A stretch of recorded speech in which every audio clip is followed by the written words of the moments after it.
nih aturan hak cipta yang bisa bikin penyanyi terkenal masuk penjara. Anda pasti kaget saat tahu pasal 9 undang-undang ini. Dilakukan juga sama Ari Bias dan akhirnya berhasil gitu, Bang.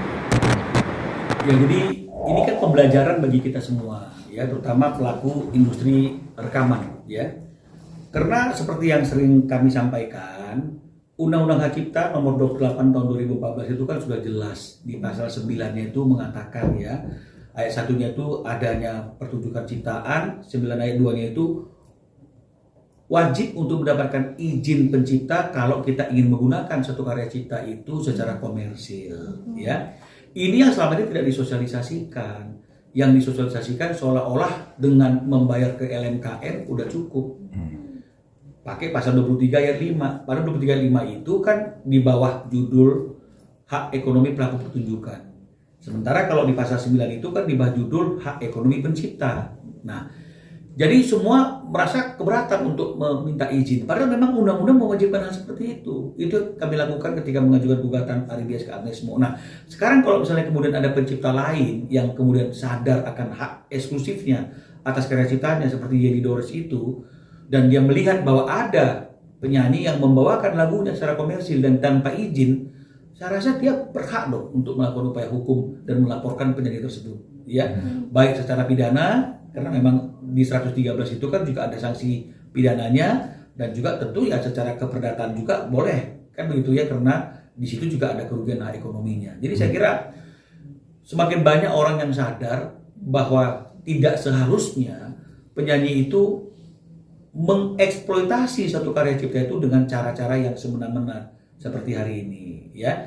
Jadi memang kalau memang dibawakan secara komersil itu harusnya memang ada yang namanya proses meminta izin untuk menggunakan lagu tersebut, ya. Jadi ini tidak hanya bicara mengenai masalah hak ekonomi royalti, tapi ini bicara juga mengenai masalah etika yang diwajibkan oleh undang-undang meminta izin dulu.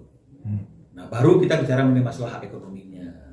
Jadi saya kira itu satu kemajuan, ya, kalau kemudian misalnya sekarang pencipta sadar akan haknya itu dan berani untuk melakukan perbuatan-perbuatan melakukan upaya hukum jika hak eksklusifnya atas karya ciptanya digunakan dengan cara yang tidak sepantasnya.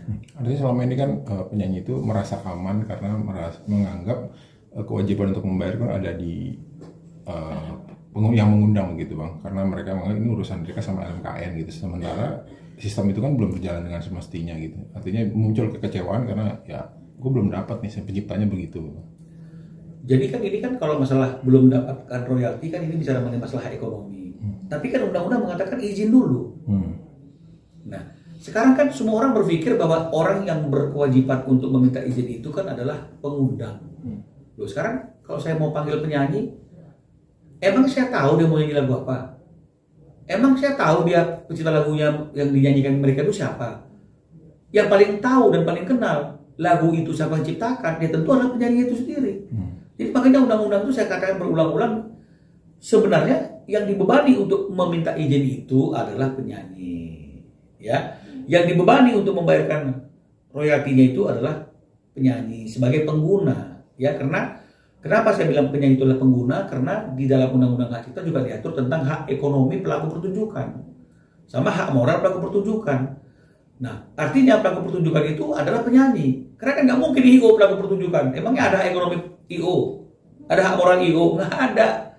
Jadi pelaku pertunjukan itu ketika dia menggunakan karya cipta itu memang seyogianya pelaku pertunjukan itu meminta izin terlebih dahulu, ya, kepada penciptanya. Ketika tidak, maka akan ada konsekuensi sebagaimana diatur dalam pasal 113 tadi itu. Nah, jadi menyesatkan kalau menurut saya kalau ada omongan-omongan, oh nggak penting minta izin, yang penting bayar ke LMK. Loh, undang-undang bilang itu penting, kok ada orang yang berani mengatakan itu tidak penting, yang penting bayar ke LMK. Apalagi kalau misalnya kemudian yang ngomong itu adalah LMK, sangat disayangkan.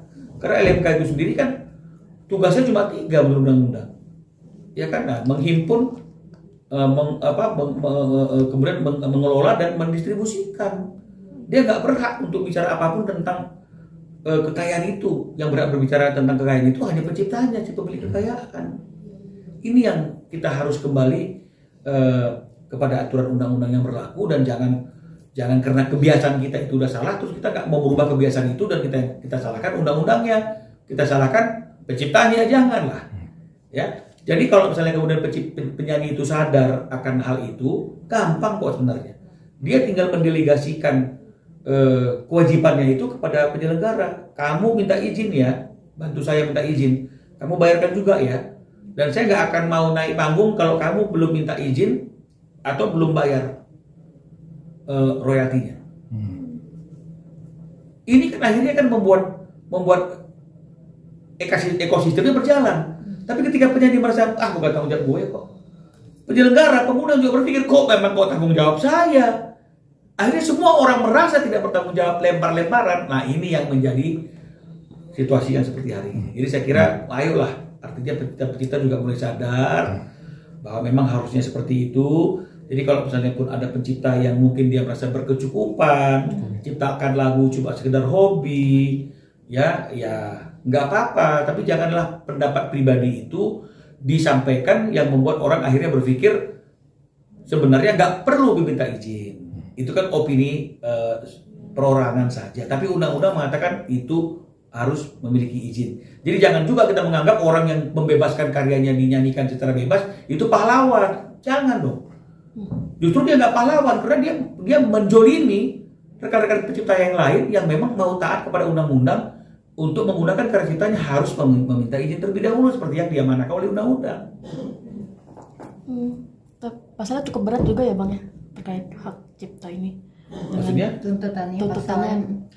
Ya kan kalau misalnya 113 itu kan tergantung pelanggarannya. Ya berapa tahun penjaranya tergantung jenis pelanggarannya. Dendanya kan juga tergantung jenis pelanggarannya. Saya kira seperti itu.